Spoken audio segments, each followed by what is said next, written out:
I feel like one thing that like people misunderstand about like the fandom of like Taylor Swift fans is like there's always going to be some toxic people in a group because there's so many of us. That toxic group like fuels a fire. But the majority of times when I've heard somebody like in like a group say something negative, I like go to their profile. I'm like, you don't even like the music. Like I know for a fact you're just an internet troll who changes your profile picture to whatever thing you want to talk about that day. Um, and like I've literally got like had people send me messages being like, I hate Taylor Swift, go die. And I'm like, okay, I'm sorry. Um, I'm sorry, I was just in a bad mood that day. I I know, Sam. I was so upset when you sent it. I was just like, what am I supposed to do now? Okay, no, I did not really send that. No, he didn't. But yeah, I wish I could bottle up what it felt like to be in that crowd and like that group because it was such a beautiful, positive, like glittery, like happy experience that I know even if somebody like didn't want to enjoy the music, didn't want to have fun, if they were just like sitting like in that group, they would have had such a good time. Like, or they just would have had feeling that feeling of just like everybody being happy. Yeah. Was something that I hadn't felt in so long, especially after the pandemic and so many things. And it Yeah. didn't feel like, you know, when you're sitting next to someone and you can tell they're feeling anxious or nervous about something. That happens to me a lot. I don't know if that happens to you guys, but sometimes you can just feel that like maybe a crowd feels a little bit of anxiety or there's like some worry going on in a crowd. It just felt so peaceful. And same with Edinburgh. Like I was handing out stickers and I was just like, and friendship bracelets. And like I traded with like the oldest person I traded with was probably in her 70s. And the youngest person I traded with was probably like 4 or 5. Aw.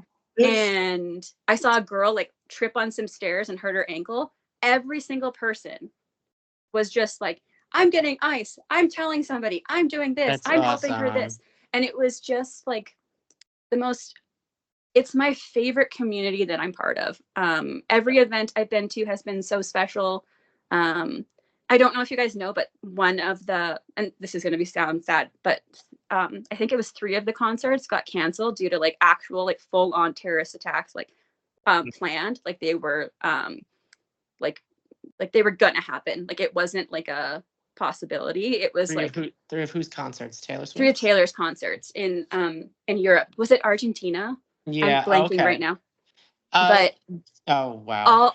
all of the fans like grouped up and they were just like in like this area where like all of them were staying and they were just like walking down the streets like singing songs, handing out friendship bracelets to each other. And it was like the making like when life gives you lemons make lemonade, you know. It was just like this beautiful moment. That's awesome. And I think for me, like I'm a cis white girl who's pretty much straight, and I just space just now. Who like I grew up. I was born in 1988. She was born in 1989. All right, Her so FYI, this is going to be the portion of the show I was told prior to Garrison told me prior to filming that you two were going to educate me on Taylor Swift. So FYI, we are shifting into that now. So yeah, please, from all this terrible, like some of these terrible things. But yeah.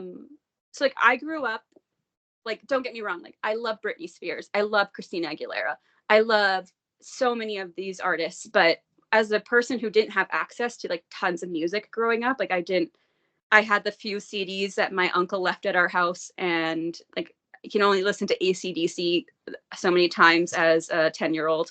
Right. And like I had like Lion King CDs, right? But or whatever my parents bought, like that's what I had. Or and then you have whatever's played on the radio. Right. And I remember hearing one of her songs, um, and I was just like, "Oh, I get that. I'm totally feel like that right now." And then she had a song where she talked about how her and her best friend cried when her best friend had sex with somebody, and then realized that like the guy wasn't really like didn't didn't care as much as he wanted. You know, like Angel and Buffy, like that crazy thing that's like your boyfriend's going to turn into a jerk if you have sex with him, right? What's Um, the name of the song?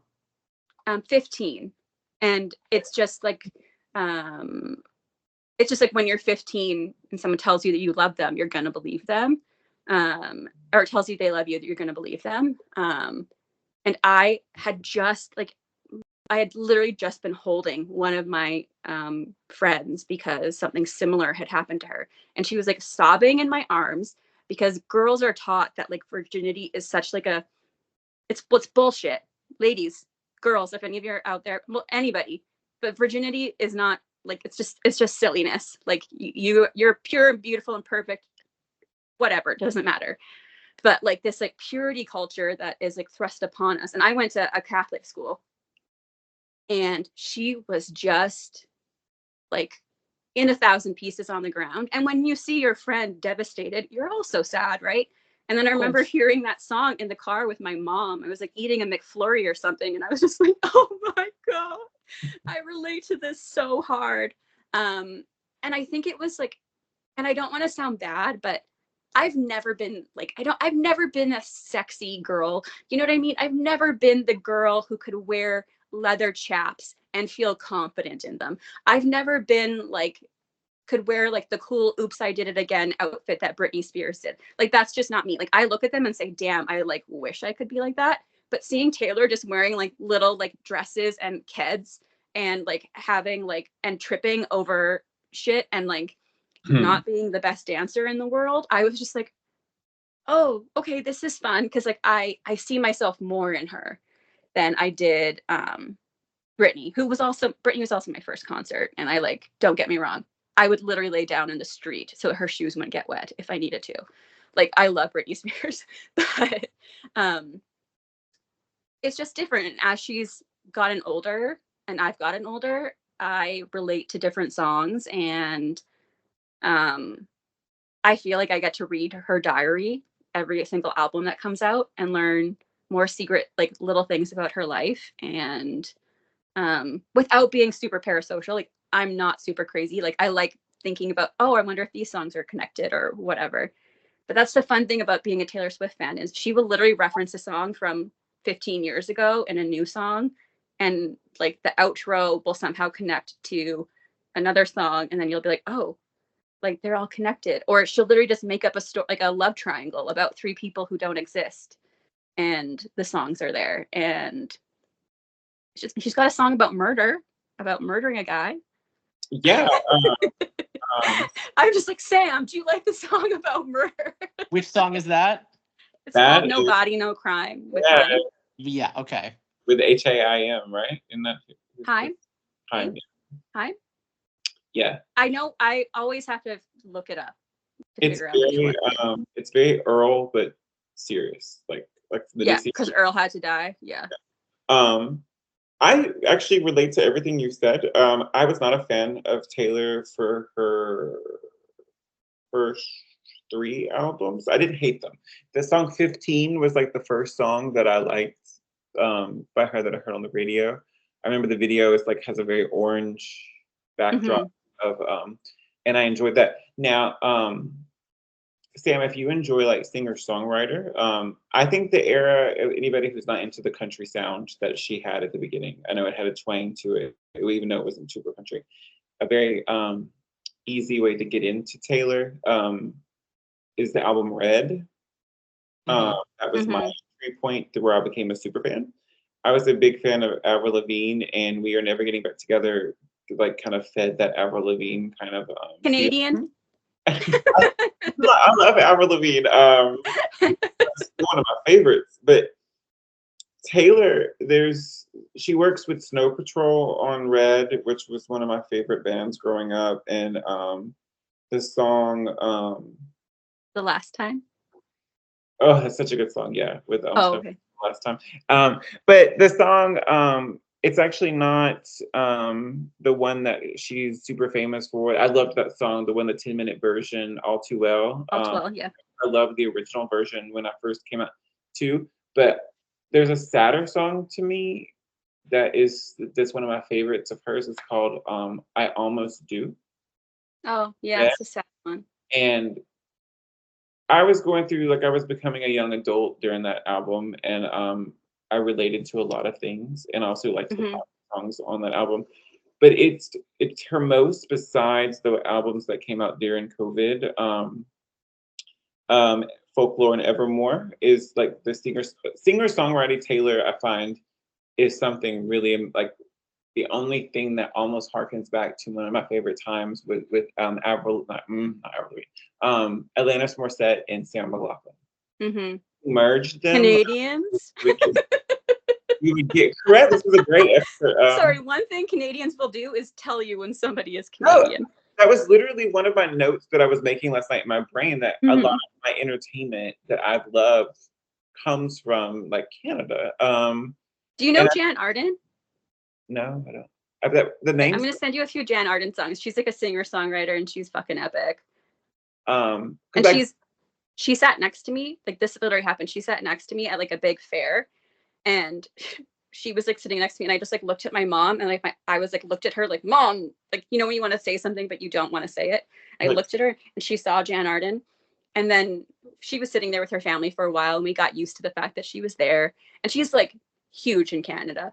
And I started like yelling to my dad. I was like, Dad, get like the mini donuts or something. And my mom was like, Ashley, don't disturb Jan.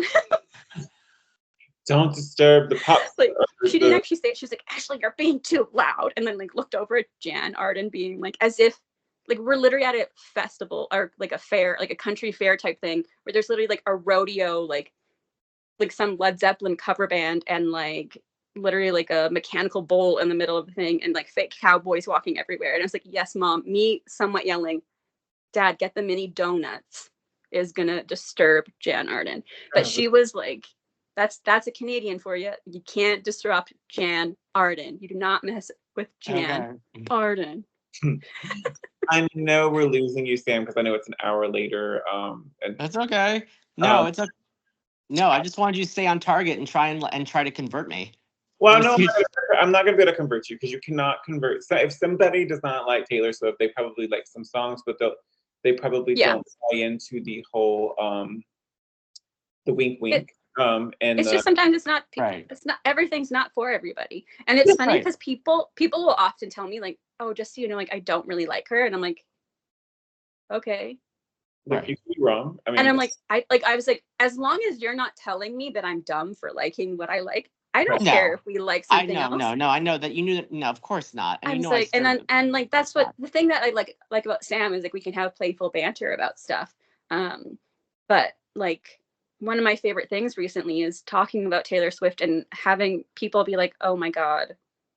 But you know what's so funny? That people always have to put like what's it when you put like a pediph or whatever. But like in front of like a sentence, you have to like to clarify. They're like, I'm not a Swiftie, but I don't mind these songs. No one cares. And it's funny because like no one's like, I'm not a little monster, but I really like Bad Romance. No one's like, I don't really like Kelly Clarkson, but since you've been gone, like nobody puts like that clarifier. Is that what it's called? Well, sure. The disclaimer. Disclaimer, yes. Disqualifier. Sure, but also like but those people, no disrespect to them, they aren't the biggest pop superstar in the world right now.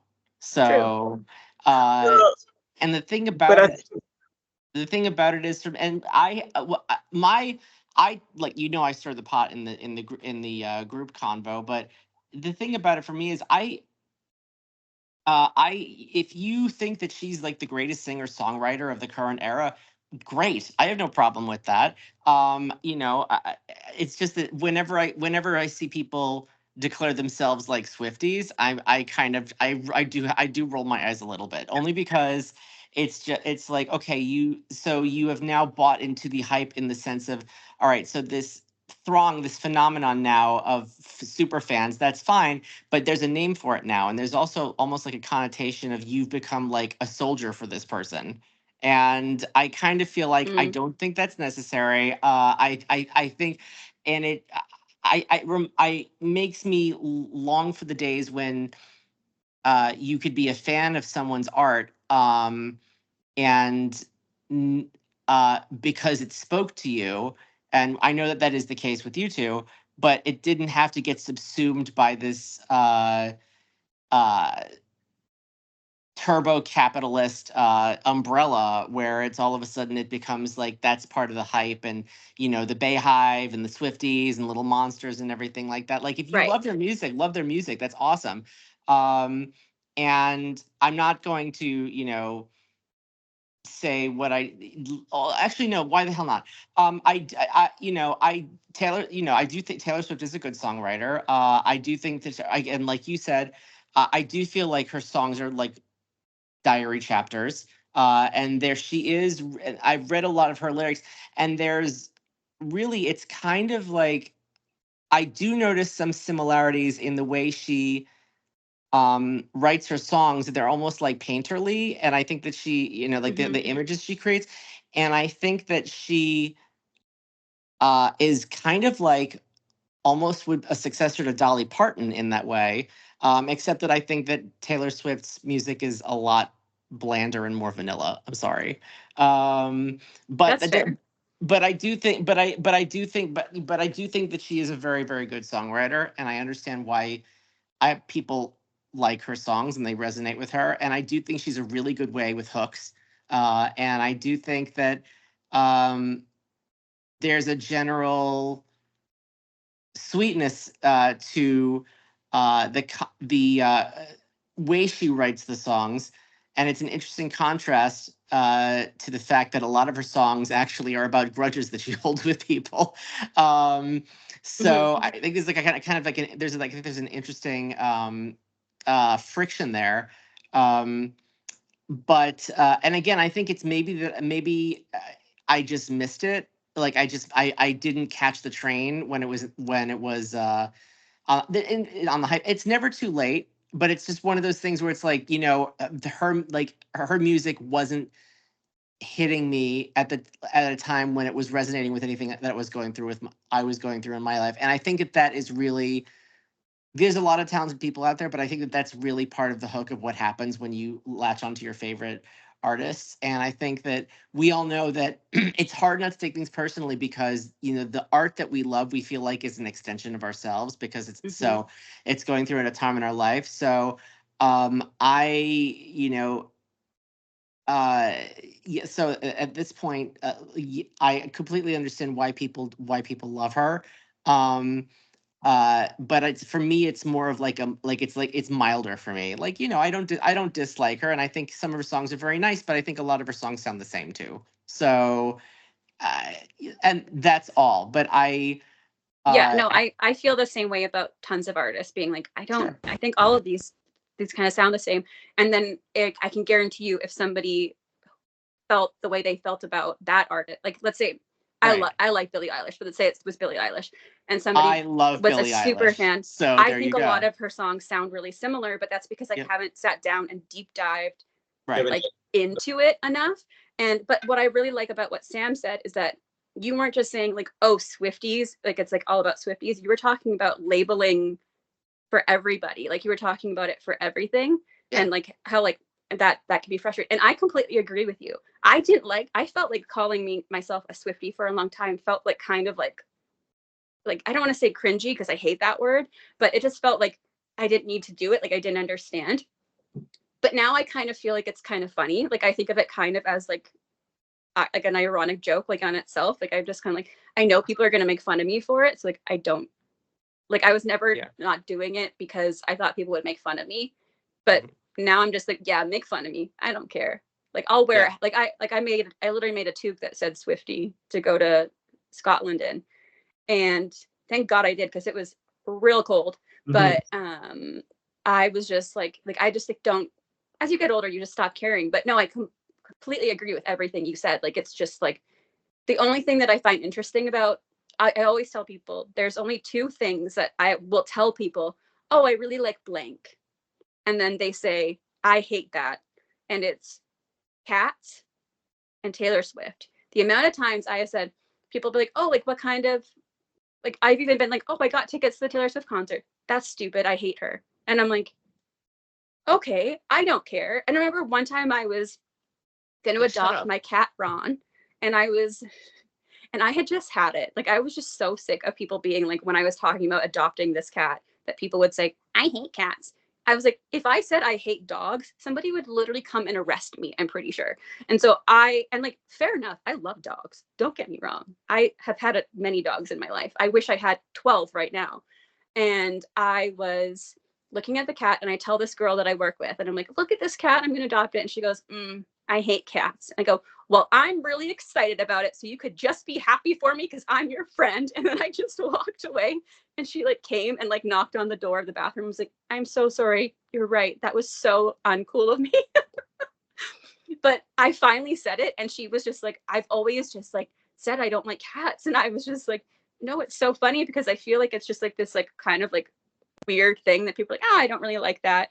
But I was like, I've never, like, maybe it's just because I haven't heard it, but I've never heard somebody be like, oh, I like Lady Gaga, and someone be like, I hate her.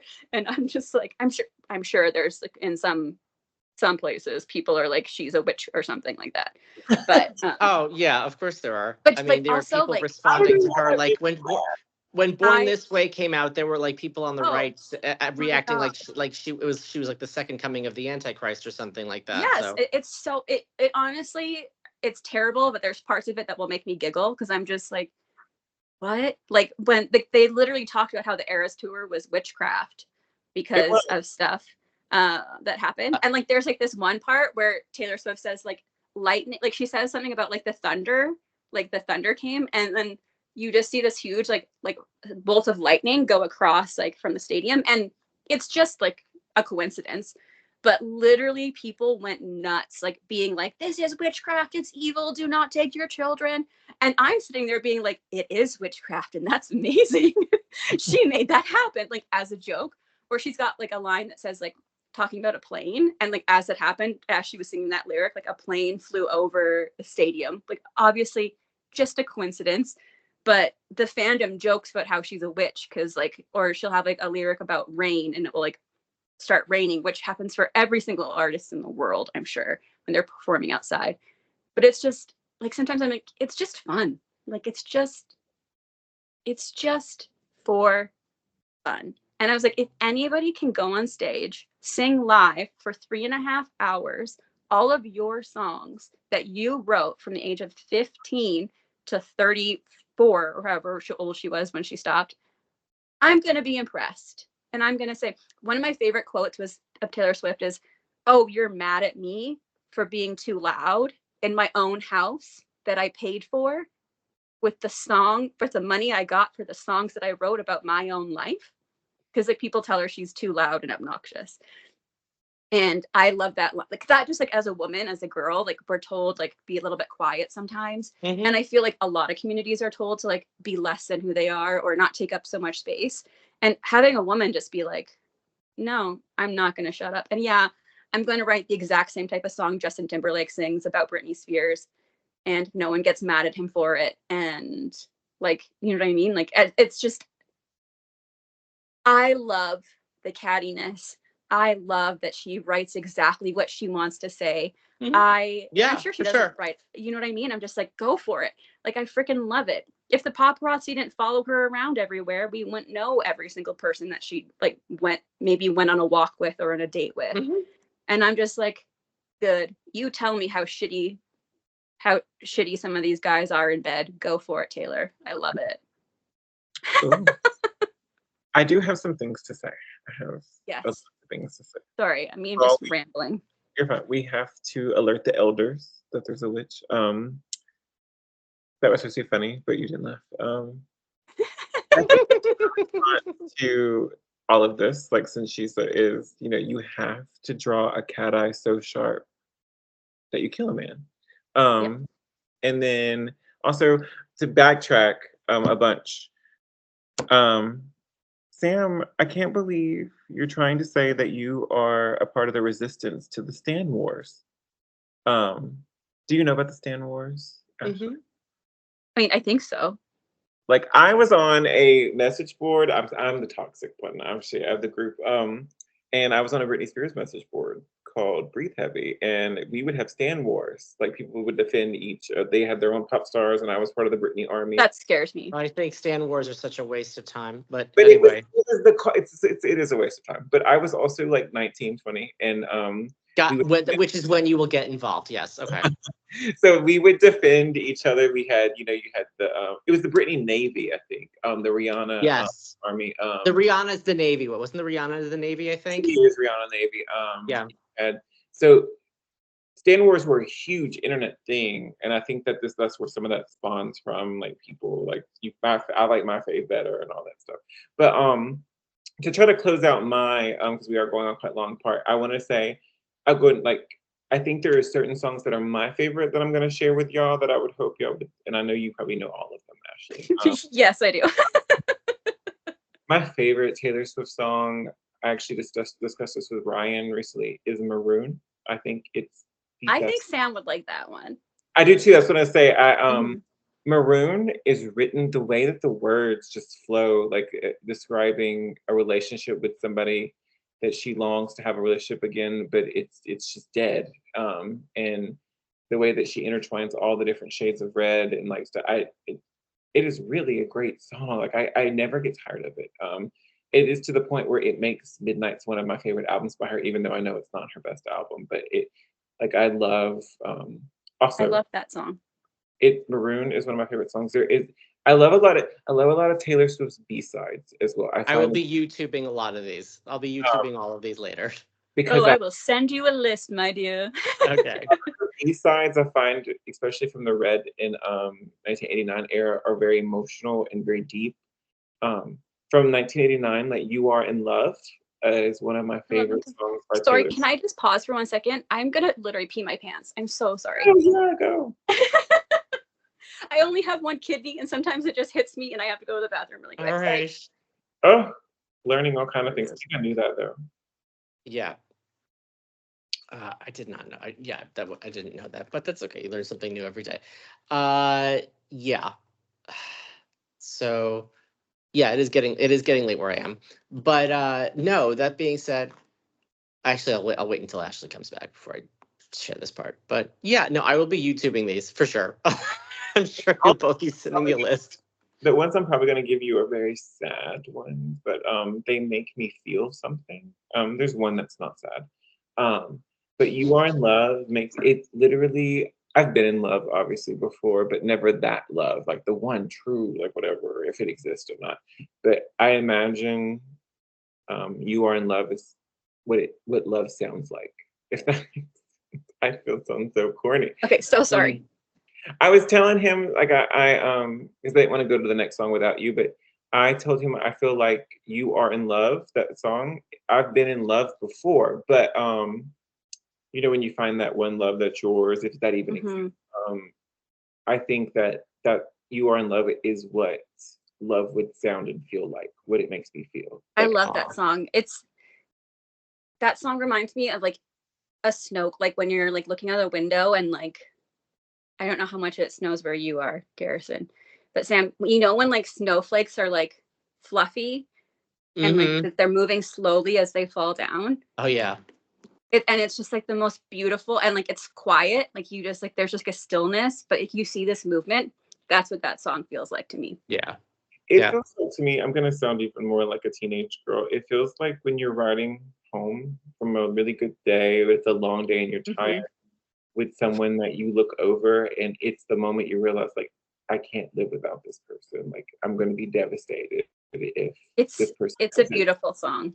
And that's what I imagine. There's two more, and then I'll like if you want to do yours. There's one from Red that makes me cry every time I listen to it. The Moment I Knew. And I had just started dating when that song came out, like on and I had my first little heartbreak. But it's about someone not showing up when you really need them to, and it's like she's describing her birthday and someone missed her birthday, and it's the moment she knew that that person didn't love her. But it's the music in it is beautiful, but it's also sad. You can feel her. The lyrics are like easy, like they're simple, but like they're like somehow she captivates like the exact feeling of like because there always is that moment you knew no matter what it is that's going to lead to heartbreak. Like it could be like you realize like just like something's not working out in whatever relationship it is, and you just like have that moment where you're immediately like, yep, and it just like all hits you, and like you feel that sadness and that like anxiousness of like, I guess I have to figure out how to make this end. And then my last one, these are songs that I can't live without. These are songs that make me a Swiftie. These are songs that I could listen to every day, all day. So that's how I judge these songs. The last one, this one makes me happy, like so beyond happy. I think it is a mistake that it's a B-side on 1989. It is Wonderland. I think Wonderland is one of her best songs, and it makes me happy every time I hear it. That's like a really fun song. 1989 is my favorite album, so.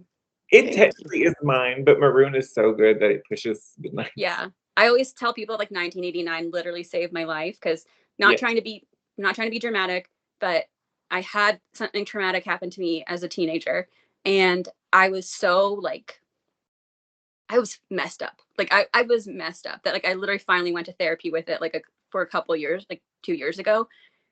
And I was like, I should have done this sooner. But to make like light of it, like I couldn't, when something is so devastating in your heart that you can't listen to anything emotional, like I couldn't listen to music. Like I physically couldn't listen to it. And that album came out and I had to, like, I was like, oh, it's Taylor's new album, I need to listen to something. And it was like so cathartic, like just like having like finally feeling comfortable in my own skin, because I felt like kind of a new person after that, or like a different person, like was developing from learning all those lessons I learned. And I felt like she was going through something new too, like this big transition of going through like pop to pop music. And it just was like so perfect. But yeah, my favorite song on that is Out of the Woods, I think. Yeah, I think like that's an easy one. But my song recommendations would be The Smallest Man Who Ever Lived. It's like she is pissed. And nothing makes me, I don't want to say hornier because that's the wrong word. Nothing makes me like just so happy than like a pissed off woman, and just her just saying exactly how she feels. It just gets me going. I love it. And then I love the song Tolerate It. It's heartbreaking, but it's about when love, when you're with somebody and you realize that they just are tolerating you. They don't, the line is like, your love, my love should be celebrated, but you tolerate it. And it's beautiful. And like, she paints this portrait of exactly what it's like to be in a relation with someone who like, you love them so much, and it's just that they don't give that back to you. I also really love the song Vigilante Shit, because that's another like I'm a pissed off lady song. And that one is just like kind of like it's kind of silly. Like it's just kind of like she's like, yeah, I'm gonna call the FBI and get you in trouble. Like it's just like it's kind of like this fictional, maybe not fictional. Like what is it? Like she's just like trying to get revenge song. I love that song. Those are like two that I listen to a lot of angry songs. I'm realizing either angry or so sad. But I guess my favorite song by Taylor ever is All Too Well. I think it's like the most beautiful breakup song ever. Jake Gyllenhaal, you will forever be in my bad books. But then my another song that I feel like Sam could just like jam out to maybe would be, it's not like fun, but it's called Would've, Could've, Should've. And it's just off of Red, right? No, it's off of Midnights. Okay. And it's literally about like a girl trying to get catharsis from a trauma is pretty much what it's about. Like it's literally like she's singing about John Mayer. Let's not lie. God. Because like they dated when he was like in his like mid 30s and she was 19. Uh-huh. And it's really like, I think that song is literally her being like, I'm the age he was when we dated, and now she's like, holy crap, that's weird. um and I think anybody who's been in a relationship that was like what I would deem as maybe inappropriate or unsafe, or there's some sort of um Power dynamic. Yeah. yeah, some sort of power dynamic that was inappropriate. That song is just oh, I love like songs that I imagine Buffy like rising up and like listening to. Oh, um and Sam, or sorry, Garrison, what's that? Oh, Who's Afraid of Little Old Me? That is the song. That is Buffy's song. Who's Afraid of Little Old Me? It's it's Buffy. Like, I mean, that's like when I heard that song, that's all I could picture was Buffy. but Ashley, and not to interrupt you, but I can't believe I forgot about that song. That's terrible. The song she talked about, "Tolerate It," Sam. That's another one that makes me cry because I don't think of it as like a love song, even though I know it can be. That's how, and like TMI, but that's how I feel about my family. Oh, Like being gay and stuff. Like, that's terrible because my family will watch this and be offended, but not all of them, but um, the lyrics can really like um, substitute like what it is feel like to be disowned by your family. About how mm-hmm. you love them so much, you just want to be apart, but they don't love you because not that my family loves me. But there's a point in my life where you don't feel love, like it's not Mm-hmm. reciprocated. And that song has a lot of different meanings. I was very proud of Taylor when that album, that song is just very much, it's very cathartic to listen to. Like Mm-hmm. yeah, but I felt validated when I heard that song. People, like so many people were crying around me at the Eras tour when she performed that song in Seattle, and I could feel it, like it was like this weight in them as a person of some sort of experience. But I completely agree, like it could be, and I always say like love and relationship, but like love and relationship can be literally any person, right?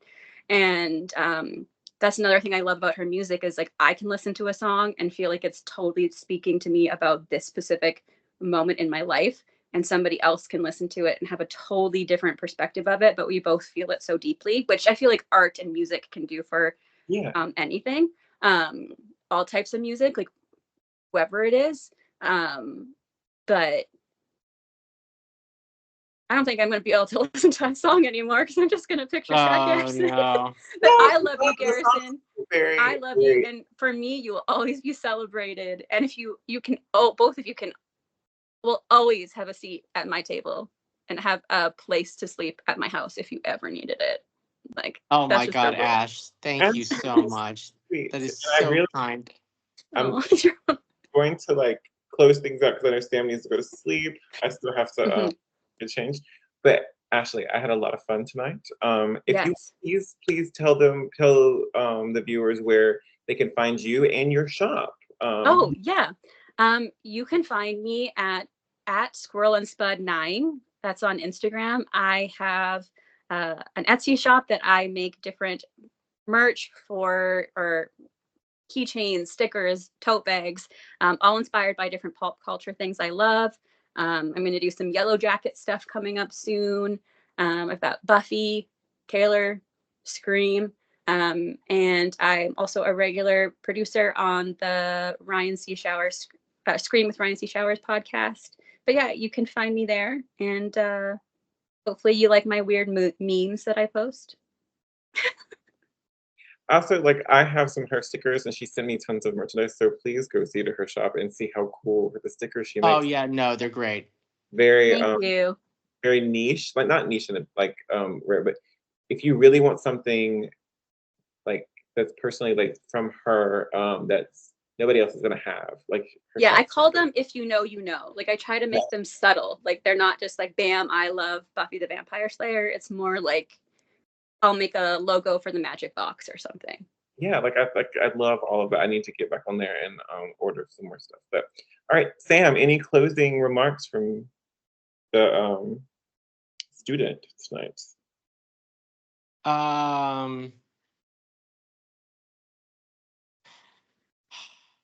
Yeah. Cause the haters gonna hey. All right, everybody. Thank you so much. And Good thanks night, for all. subscribe. And I'm gonna stop recording.